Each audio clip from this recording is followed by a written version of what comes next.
Okay, so that should be us. We should be recording. Okay, so welcome to another community meetup.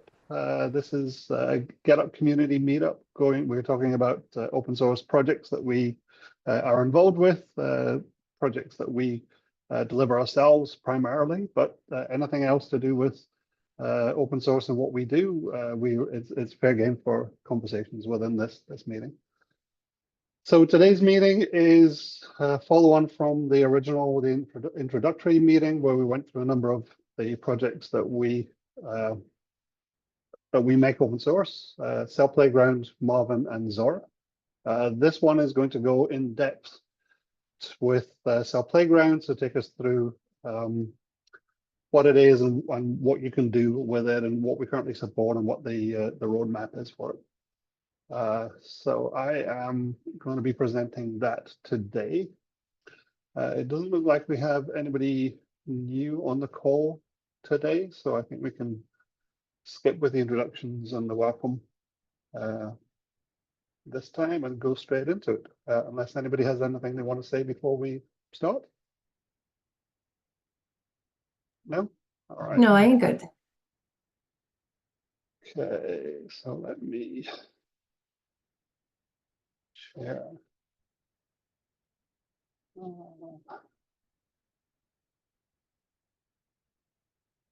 Okay, so I have lost everybody now, but hopefully that means that you can still, oh, there you are. You've moved to another screen. I'll just move you back around. Okay, it's going to play games. Okay, so hopefully you can see the Getup logo. Can somebody confirm that, please? Yeah. Okay, great. Okay. So my name is Kevin Connor. I work at Getup Cloud. We're here today to talk about CEL Playground, with this one of the open source projects that we make available for everybody to use. So the agenda is quick introduction to CEL, going over the kind of capabilities that CEL gives you, what its background is, talk about the Kubernetes extensions, and then we will move into specific use cases which we currently support and a number of the use cases Kubernetes use cases that we will eventually support. So they're still on the roadmap, still to be done. Then we'll have a period where we can ask questions if there are any questions, and that will take us to the end of the presentation. So first of all, what is CEL Playground? CEL Playground is it's a hosted WASM-powered environment. So it runs within your browser. It integrates with the Common Expression Language from Google, and it provides you with a user interface through which you can play around with CEL. So you can learn about CEL, you can test out your expressions and play around and get something working there before you put it into a live environment. Obviously, it's something that you can share with people, so you can send them links to the work that you've been doing within CEL Playground, or if you want to include it in documentation about CEL, you can send a link to the particular example that you're using. And hopefully through using this, you get to learn about CEL and avoid the mistakes when it comes to production environments. So how did this come about? It started, I think it's probably about a year and a quarter, year and a half ago now. Matthias, who's one of the developers within Getup Cloud, he had been working with one of the other open source projects we have. It's called Marvin. It allows you to do a scan of Kubernetes clusters using CEL expressions. And also with a number of the customers that we have who use Kubernetes, and we're trying to learn about CEL and its use within Kubernetes. He was wanting something similar to the kind of the Golang playground, where you can play around with CEL and learn about it. He asked in a number of places whether something like this existed, and everybody agreed it was a good idea, but there was nothing which currently existed, not for CEL in any case. So he decided to to develop it. He wrote the first version of it, got it up and running, and we've taken it from there. We've expanded some of the capabilities from there. So just very quickly before we go into CEL, I'll just show you what the CEL Playground looks like.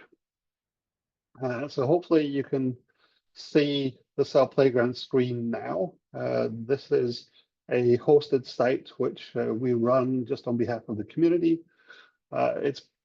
This is the generic CEL screen. So we'll go into more detail about this in a later demo, but just briefly, this left-hand side here, this is where you input your CEL expression, the expression you want to evaluate. This top right here is where you provide the input data, which is used by the evaluation of the expression in the evaluation of the expression. And then the bottom right here in black is where you get the output of it. So if you press run, then you see that this expression evaluates to true. And we'll go into more detail about this later on. So I'll just quickly skip back to the presentation. So now we're going to go through CEL and give you a bit of context about what it is, just for those of you who either haven't come across it or don't know how it's used within Kubernetes. So CEL stands for Common Expression Language. It is an embedded expression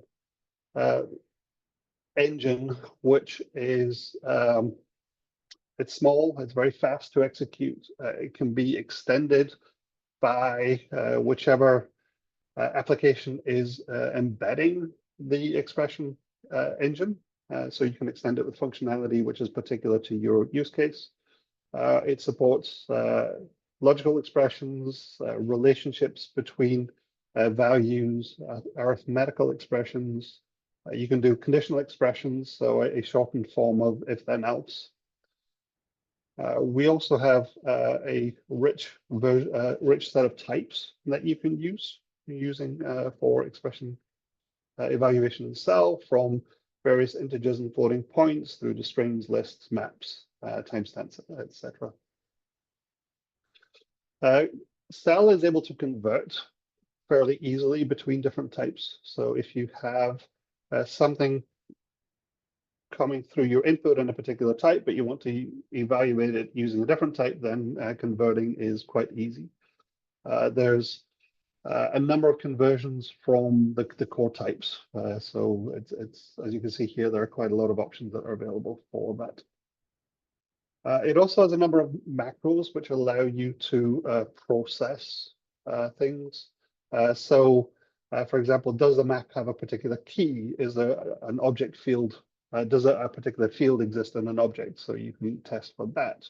You have macros which will work through collections. So for example, do all the values in the list evaluate to true? So you have the predicate. So you have the variable on the left-hand side. The first parameter, then the predicate is the second parameter. So does the predicate evaluate to true for every member of the list? Does a particular predicate evaluate to true for at least one member of the list as the exists? You can map various, you can take a list and map it to a different list. So for example, the map is showing you that for every member within the list, create another list where you add 10 to each member. You can also filter based on when you're mapping as well. So for every X for every value in the list, if it's greater than or equal to 12, then add it to a new list and add 10 to it as the example for there. Or you can just straight filter and just get all the values that are greater than or equal to 12. Right. So we have a rich set of macros that we can use for processing lists. There are also various functions that it provides. So does a string contain another string? Does it end with a string? Does it start with a string? What are the size of objects? So what is the length of a string, the size of a list, the size of a map? We can do regular expression matching as well. So does the string match a particular regular expression. And there are also functions for working with timestamps and durations as well. Optional expressions is so now we're into Kubernetes extensions. Sorry, I should have mentioned that before. So Kubernetes adds the ability to optionally to support optional expressions. So what this means is that rather than repeatedly checking for whether an object has a field, we can now use the dot question mark operator, and it will either return the value of the field or it will return a none value. So you can have an expression and it will continue to evaluate through that expression. You will not get an error if a field does not exist. You have the ability to specify an alternative value if somewhere within that expression a field doesn't exist. So, for example, if object doesn't have a field, then you can tell it to use object field 2 instead of object field. You can also use it when you're creating objects as well. So the first example for the map is if object.field exists, then it will add it into the map with the particular key. If it doesn't exist, then that key will not exist. And it's the same or similar with lists. So we have a list there which is starting with the value A, and then if B exists, then it will also be part of that list. So if it doesn't exist, you will only have a list which has one entry, which would be A. We can also do cross-type numeric comparisons, so they don't have to be the same type. So you're not forced into that constraint. And there are various extensions that we can use for manipulating strings. So getting a particular character at a particular index, getting the index of a particular character, the last index, translating to lowercase or transforming to lowercase, replacing particular strings within a larger string, particular sequences within a string, splitting a string, creating substrings, etc. So we have most of the library manipulation functions that you would expect if you're coming from a programming language. URLs, we can also manipulate URLs. We can get parts of them, the scheme, the host name, the port. We'll show you an example of that later on when we do the demo. So that gives us the ability to split the string to its various components, the URL into its various components. And we can also manipulate quantities. So is a particular quantity greater than something else? Is it less than? What do we get if we add quantities together? What do we get if we subtract quantities? So these are all the types of expressions that we can evaluate within CEL. Regular expressions, we've got find and find all. So find the first entry that matches, find all the entries that match. We can do, we have the ability to find entries within a list. We can compare lists. Sorry, not compare lists. We can check to see if a list is sorted. We can get the maximum value within a list, the minimum value of the list, and we can sum all the values within a list. Authorizer is a Kubernetes specific resource which allows you to check whether somebody is entitled to do something, or whether a user is entitled to do something, or subject, should I say, is entitled to do something. So you can check for access to particular resources, like the pods. You can check whether they can access a sub-resource, such as the status of a pod. You can check whether somebody can access a resource within a particular namespace or with a particular name. You can also check for the operational verb, so whether it's a watch, a get, a list, or one that you make up. And then you can query to see whether the check is actually allowed or whether there was an error during processing as well. So that will come when we talk about the Kubernetes integration within CEL. We'll show an example of that. Non-resource-based authorization. So this is a request which is coming in for a particular path rather than a resource itself. So health checks, for example. It's very similar. You have the path there. You get a check for it based on a verb. HTTP verb this is this time. And then you get you can check the decision to see whether the access is allowed or whether there was an error. You all can also get an authorizer for a particular service account and then perform the same checks that you would for the resources that we saw earlier on. And non-resource ones. Okay, so let's take go back to the demo and we'll start looking at CEL itself. Okay, so here we are. This is the demo that we showed originally. It's a very simple one. It's actually part of the CEL documentation, and it's all it's doing is checking to see whether a particular transaction can occur. So expression is very simple. If the balance of the account is greater than the amount that's being withdrawn, then you have approval to make the transaction. If it's not, then if you have overdraft and your overdraft limit is greater than the amount that you need to make the transaction, then it will also evaluate to true, in which case you can your transaction will move forward. So running this, we can see that with a value of 500 and an overdraft limit of 1,000, if we were attempting to withdraw $700, then that would be evaluated to true. But if we change that to, say, 1,700, which will exceed the balance in the overdraft, then running again, we see that it evaluates to false. So that's an example of the CEL expression being evaluated and how we can change the input data or the expression to evaluate the response. So let's take a look at this one. So this is a more complex expression here.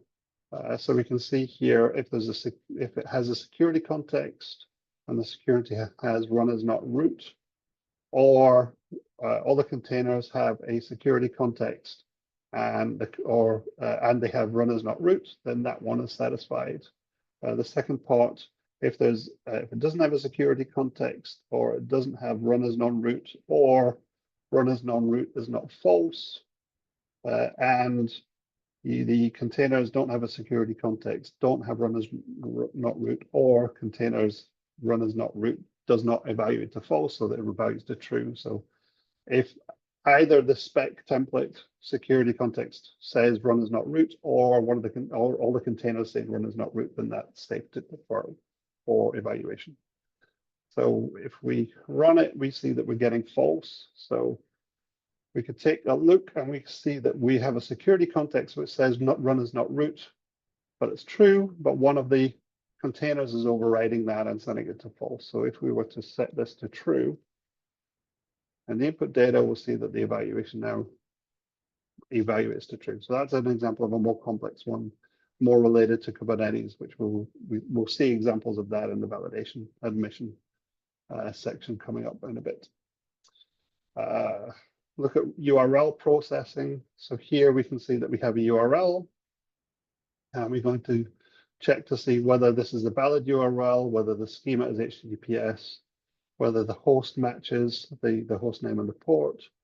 So various parts there. If we run this, we can see it evaluates to true, but we can also change things. So say we want example 2 to be there, then that returns false because the host name here is just example, it's not example 2. You can obviously change the input and then it will evaluate back to 2 again. The other thing that I forgot to point out here is that you can see the cost of the expression evaluation within the window as well. So that tells you how expensive it is for running your expressions. That will come into that will be useful when we talk about the Kubernetes use cases coming up, because they actually constrain the amount of they have a top limit on the cost that you have for evaluating expressions. So let's go back to the presentation. So now we'll start looking at some of the Kubernetes use cases. The first one that we're going to look at is webhooks and where CEL is used within webhooks. So webhooks themselves are they're remote services which are deployed for either mutating or validating resources. So the generic Kubernetes resources, webhooks, that is. The API server will invoke them, so it's taking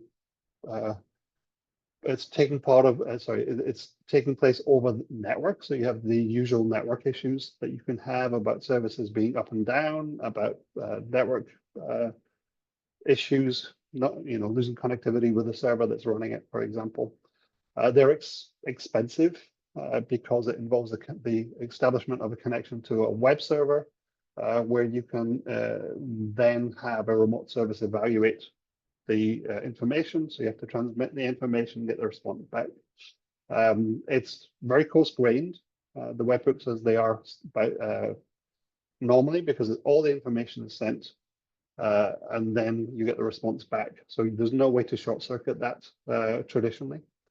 You can do coarse-grained filtering based on namespace selector and object selector, but that doesn't have anything to do with the request. That has to do with the resources themselves.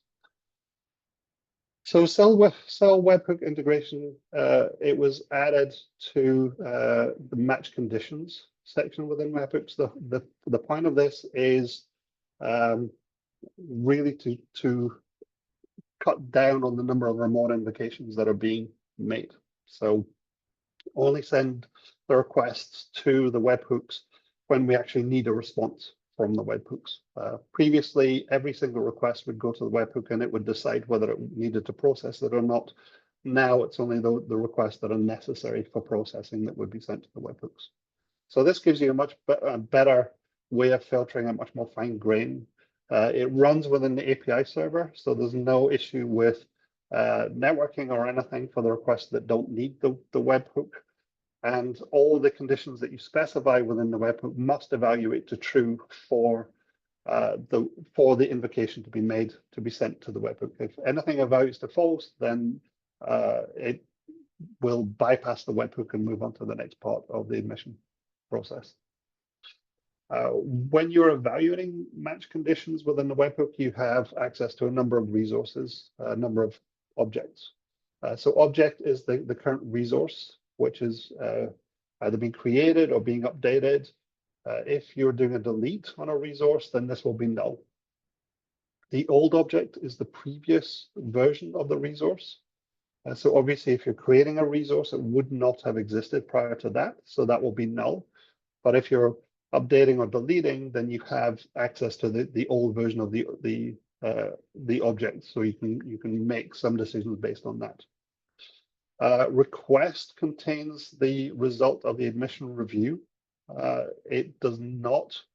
It will include everything apart from object and old object, because we provide those separately within the evaluation of the webhook with a CEL within webhooks. And you also have access to the authorizer, which is where you will be able to do checks such as, can a particular subject perform a verb on this resource? And there's a short circuit there, which is authorizer.request resource, which has already been set up for the particular resource which is being processed, either for creation, deletion, or update. So let's do a quick demo on that. So we'll, at the top, I didn't mention this earlier on, but we have a mode at the top. So it's currently on CEL expression. If we click on that, we can choose between the modes that we support. So at the moment, it's CEL expression, validating admission policy, and webhooks. So we're going to talk about webhooks first. So let's take a look. So here is an example of a webhook. There are expressions down at the bottom. Let me just, since it's going off the side, let me just change that. I'll get rid of that. Okay, so the first expression says exclude leases. So if the request resource group matches coordination.kubernetes.io and the request resource is a lease, then this expression will evaluate to false, which means the webhook will not process the particular resource. There's a second expression here, which is if system nodes is within the group information for the user info, then that means it's coming from the node itself, from the kubelet, and we will ignore those as well. So anything which is not a lease and also not coming from the node will be sent to the webhook for evaluation. So looking on the top right, we can see that we have an object here, which is deployment. If we look at requests, and we can see that we're authenticated and we're in a group which is called myadmin group. So this is not coming from the node and it's not a lease. So that should, if we look at the evaluations, we'll see they're both evaluate to true. So these are the exclude leases match condition and the exclude kubelets requests match condition. So because they evaluate to true, this request will actually be sent to the webhook so that it can make the determination as to whether it will continue on the process or not. Or in the case of mutating one, it will modify the resource and send back a modified value. So if we, let's take a look at this one. So now we have the object is a lease itself. So we expect that one to be trapped by the first expression here, exclude leases. So if we run that, we will now see that exclude leases is false. Kubelet request is still true because the request is still coming from an authenticated user within the group myadmin group. Okay, so this expression still passes, but that one fails. Because of the fact that it's failed, then this one of the expressions has failed. This will not be sent to the webhook, and we can do something similar with the ignore kubelet, where now within the request we see that we've set it up so that it's coming from system nodes, and we now see that the kubelet request says it's false, so that means it is coming from the kubelet, and the exclude leases is true, which means it's not a lease object. We can go back and see that we're back to the deployment. Okay. So that's webhooks. That's how they work. This is how we handle them within the CEL Playground. So moving on to the next area, we'll talk about validating admission policies. So this is an alternative to validating webhooks for the majority of use cases. There are still some edge cases where you still need to use the webhooks, but validating admission policy will allow you to handle a lot of the processing actually within the API server itself. They are working on a version of this for mutating webhooks, so that you would be able to do the mutating within the API server rather than require a webhook, but that hasn't been finalized yet. That's still a work in progress. So as I say, this runs within Kubernetes API server, which means it's localized, it's fast. There's no network issues to worry about there. It consists of the policy itself. It consists of a binding, which allows you to bind the policy to particular resources. We do have, we have the ability to either set for deny, so deny the request, to warn about the request, in which case the client will get a warning message about the request. So for example, if you want to start enforcing a policy, then you may choose to set it as a warning first so that people have the ability to change over before you actually enforce it. And you can also set audit as well, which means that when the request gets processed, something will show up in the audit logs for that. So we'll show some examples of that later. Within the CEL expressions, you have the ability to create variables, which are reusable parts of reusable expressions. So you can set them up and then you use them in other expressions, which keeps which simplifies the configuration. Match conditions, similar to the webhooks that we talked about before. It's will this policy apply to this particular resource? So that's what the match conditions are there for. Validations, these are the expressions which tell you whether the resource is considered valid or not. And the audit annotations are extra annotations which you can add into the audit log if the request is processed. Okay, we'll show those again within the CEL Playground. So we have access to the object and all job object, which are the same as we had for the webhooks. A request is the same for webhooks. We have parameters, which are optional parameters bound through the policy binding. We don't currently support this in CEL Playground. It's still something that we have to add in. This is the only part of the validating emission policy that we don't currently support within CEL Playground. You have the namespace object for the incoming object itself. Variables, obviously, if you define variables with a new policy, then you need a way to reference them within your expressions. So that gives you access to those variables, the results of those variables.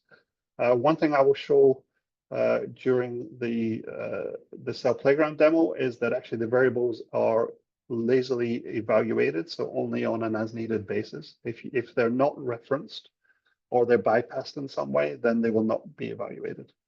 An authorizer is the same as we talked about for the webhook. It gives you access to evaluate authorization checks based on the subject and the resource. Okay, so these are the variables that you can define. An example of the variables. We have 4 here, which we will actually take a look at in CEL Playground as well. So the first one is looking at the namespace and trying to work out which environment you're in. So if the namespace has an environment label, then it will use that. Otherwise, it will assume it's prod.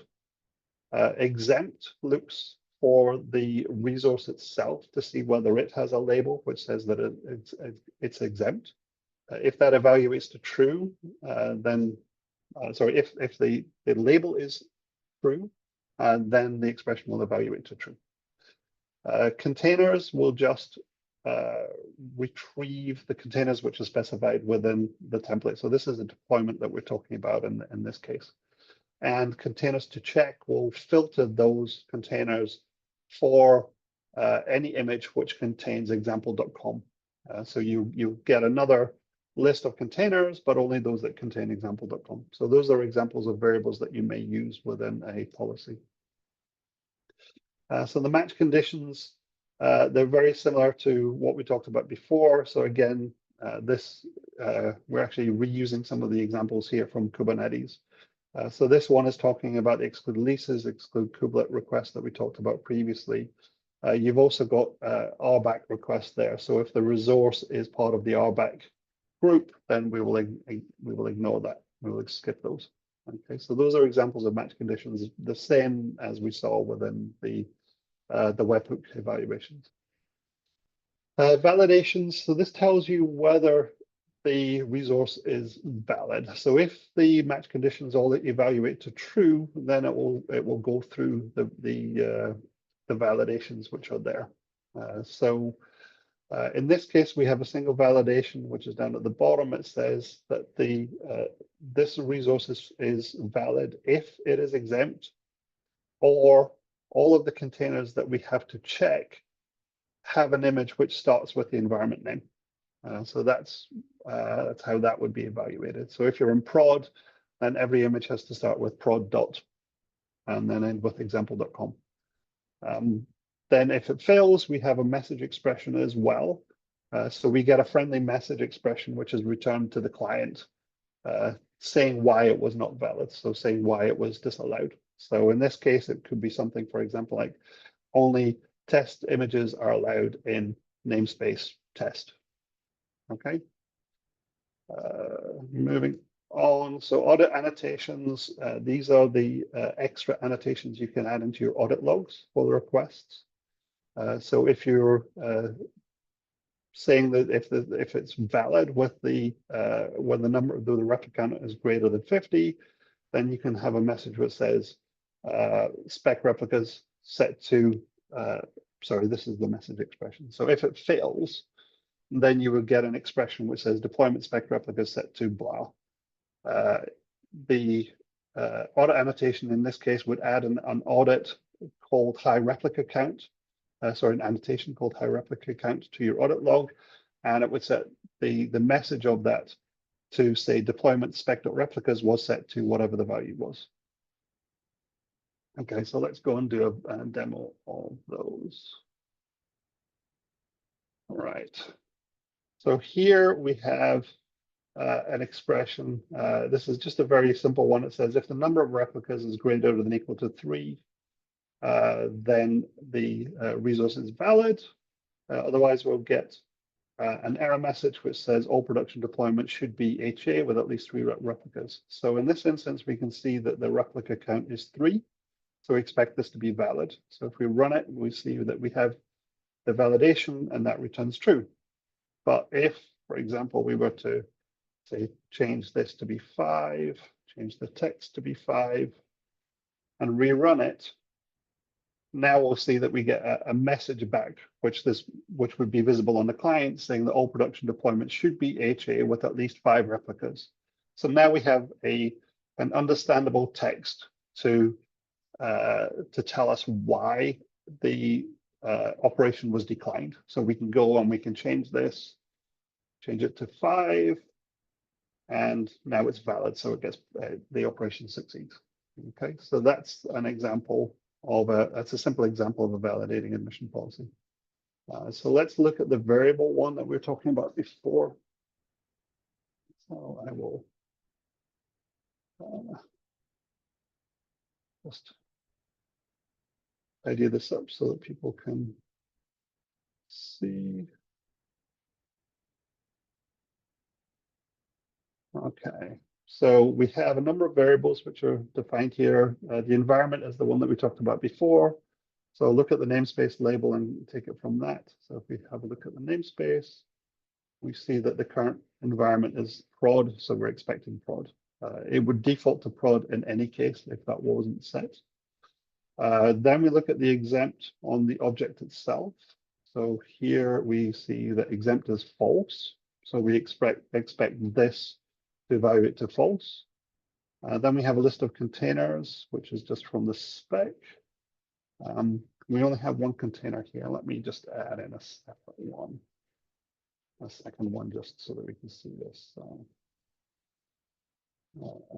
Just do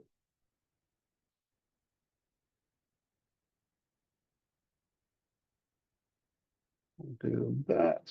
So now we have 2 containers there. So we'll expect to see 2 containers there.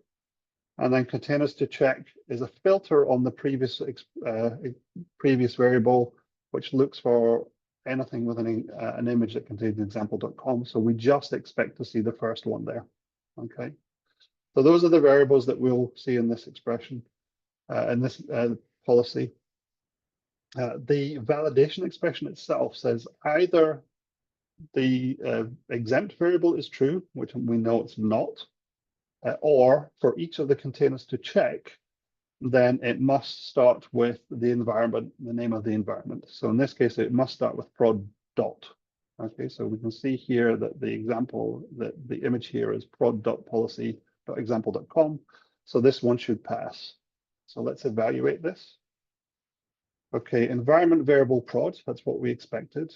Exempt is false, which is what we expected. Containers, we have the 2 containers. Oh, I misspelled latest. I forgot the T at the end. Never mind. That shows you it's working anywhere you see 2 containers. And then if we check the containers to check, we see that it's filtered it and we only see the Kubernetes Bootcamp one. So now the validation says true, which is what we expect because it begins with prod. So if we say go to the namespace and change that so that it's test environment and rerun it. So we see environment is now test. The rest will be the same. We'll look at validation. And now it says only test images are allowed in namespace default, because that's the name of the namespace that we're running on them. Okay, so let's show, let's go back to the object and say, okay, well now we know that it's safe to do this, so we're going to change, we're going to set the exempt label and set it to true. So now we're saying, okay, we know that this doesn't apply as far as the image is concerned, but actually we're making it exempt so we can run it, so that we can deploy it. So now we take a look and we see that we only have one variable which is evaluated, which is the exempt one, which is true. and we have an evaluation which comes back and says true. So the reason we're only seeing one variable is what I was mentioning earlier on. The variables are evaluated on demand. So when it gets to the expression here, it checks the first one, says, okay, this is a variable. I don't know its value yet. Go and evaluate it. It comes back and says that's true, because the next operation is a logical OR. The logical ORs will not evaluate the second part of the expression, the right-hand side of the expression, if the left-hand side is evaluated true. So it just ignores that because it knows the result is already true. So none of the variables which are accessible from here, which is containers to check, and through containers to check, you get containers. That wouldn't be evaluated, and also the environment, variables.environment, which is there, that is not evaluated either because it's skipped. Okay, so that shows you the on-demand evaluation that you would get within your policies. And each part has a cost of associated with it, so you can see the cost of each part of the expression. Okay, so let's go back. So now we'll talk about briefly talk about the other Kubernetes use cases which we don't currently support. So on the API server, there is a you have the capability of mapping information from a JWT token into your subjects. So you it's applied on the command line on the API server. It's not a resource. It applies to authenticators and it allows you to determine whether a particular claim is valid. So whether you whether you accept the claim. So we have, oh, I'm sorry. I was trying to highlight something there, but it didn't work. So we have a number of expressions there, which we can check to see whether the claim is what we were expecting. So is it coming from example.com? Excuse me. Do we have a lifetime which is shorter than 24 hours? So we don't want a 7-day or a monthly lifetime on the token. We also have the ability to map information from the token into the subject. So we can set up, like for example, here we have username and groups, UID, information within the subject that we can set up. We also have the ability to set up extra information as well. So in this case, we have an extra key client name, which has values to some particular part of the JWT claim that we're getting. We can also evaluate the user information as well. So for example, within Kubernetes, we may want to exclude any username which starts with system. And the same with the groups. So we make sure that the username doesn't start with system and the groups don't start with system, because those have specific meanings within Kubernetes. So that's the claim mapping part. We haven't implemented this yet. That's still on the to-do list for us. I've actually just gone through all that detail, but never mind. Right, authorization configuration. So this is another part. It allows us to define a particular chain of authorizers for webhooks, for different types of authorizations. We can, when we are defining webhooks, we have the same ability to specify match conditions. So does this particular request, does this particular request need to go to the webhook for evaluation, or can we skip it and move on to the next part of the authorizer chain? Within the match conditions for the webhooks, we have access to various parts of the subject access review. So the resource attributes are coming through, non-resource attributes which are coming through, user information, group information, UID, and any of the extra configurations that we set up previously. So we can see some examples here. If we have resource attributes, is it a request that's come through, a resource request that's come through? So we have resource attributes for that, and we can send that to the webhook. If it's kube system, if the request has come from the kube system namespace, we can send that to the webhook. So those are the examples of particular checks that we can add, match conditions that we can add onto the webhook. Again, similar to the webhook and the validating admission policy, where we have mixed conditions on those. The whole purpose of that is to short circuit the for requests which do not need to be sent remotely to a webhook. Custom resource validation is the final one, as it's currently implemented within Kubernetes, that we don't yet support. So this allows you to add more complex validation rules within your CRD, within your schema. So you have the ability to define a validation rule which will apply at a particular level and below. So it has information which is from that level and below. So in this case, we can see that we are enforcing that the number of replicas must be greater than or equal to the minimum number of replicas, but also that it must be less than equal to the maximum number of replicas that we have within the CRD. So they have access to self, which is the current value, and old self, which is the previous value. But it's just more flexible, more complex validation rules that you can apply for your custom resources. So I talked briefly about where it was bound to and what objects they have access to. You can also access the resources for things like arrays, for scalars as well. Yeah. Okay.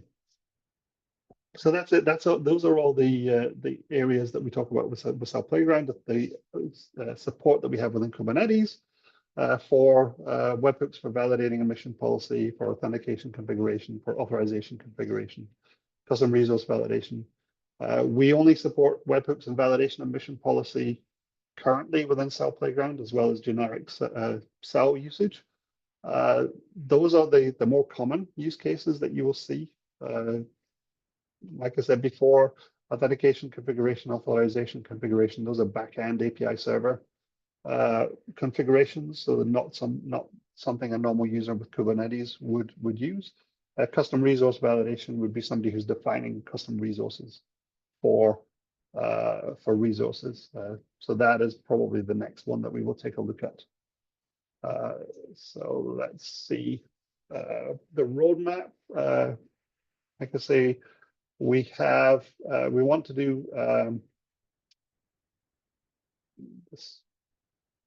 Sorry, this is an old slide. We actually have already done the validating webhook configuration and validating admission policy parts. CRD validations is the next one that we'll be looking at. Authorization match conditions is likely to be the one after that. Other projects that we want to support is basically projects that are part of CNCF or other OSS projects that are using CEL within the project. So we know that Istio and Envoy are both using CEL in various parts. Those are part of CNCF. We also know that Google Cloud Certification Authority Service uses it as well, so it's likely that we will add use cases around those. One of the big challenges that we would like to pull off is actually testing on live clusters as well. So having this deployed within a cluster somewhere and having access to live information from the cluster. So when we get to CRD validations, for example, we'd be able to pull the CRD definitions from the cluster itself, rather than have them have to be defined within the UI. So those are the next challenges that we have for CEL Playground.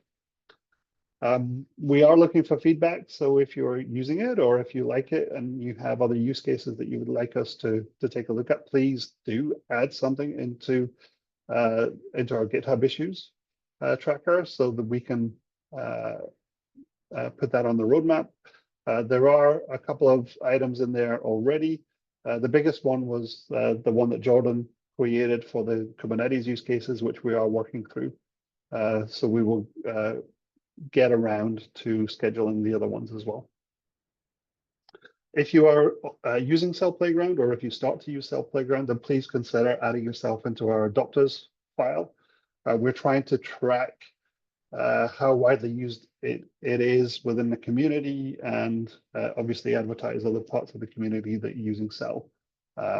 So if you fall into any of those categories, please add your details into the adopters file. And if you would like to contribute, then obviously we welcome contributions. We're an open source project. You can find the CEL Playground at playcel.ondistro.io, which is our hosted service. We have a GitHub repository, which is available under github.com/ondistro. And if you want to contact anybody about it, then the best people to contact are either Mateus, who's the original author of CEL Playground, or myself. And I have an old link to an OpenShift Commons PDF. I will put the PDF up on the minutes with those corrected, so that you can get the proper slides for this presentation. And with that, I'd like to say thank you very much. I did try to rush through this and didn't spend time, but I think we're pretty much up to the hour. So I'm going to stop sharing. Okay. Very good. Presentation. And now I've lost everybody. Masterclass. Where have you gone? There you are. You're back. Now I found problem of having too many windows. Okay, so that's it. It doesn't look like we have anybody else on the call. Does anybody want to talk about anything before we finish for the day? No, Don't think so. All right. Well, in that case, Just, go ahead. just remembering for that, even for those APIs that we currently don't support in CEL Playground, like custom resource definitions, it's possible, may be possible to test the CEL expression separated in that generic mode. So even for those APIs, you can copy the expression, try to mock the input data and test as well. Yes, we can evaluate any cell within the generic generic UI. The advantage of the validating admission policy in the webhook one is that you are actually dealing with the resources as you would deploy them into the Kubernetes cluster.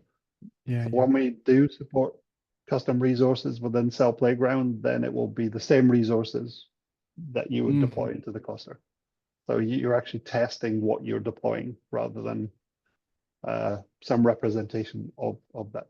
But yes, if you're correct, it is perfectly valid for people to test them in isolation, just not within the not as a resource that you would deploy. That would be the difference.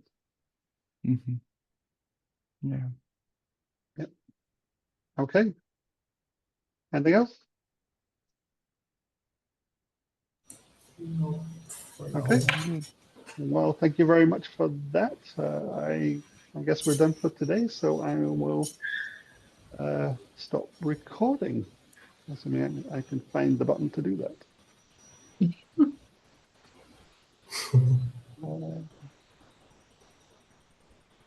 There we go.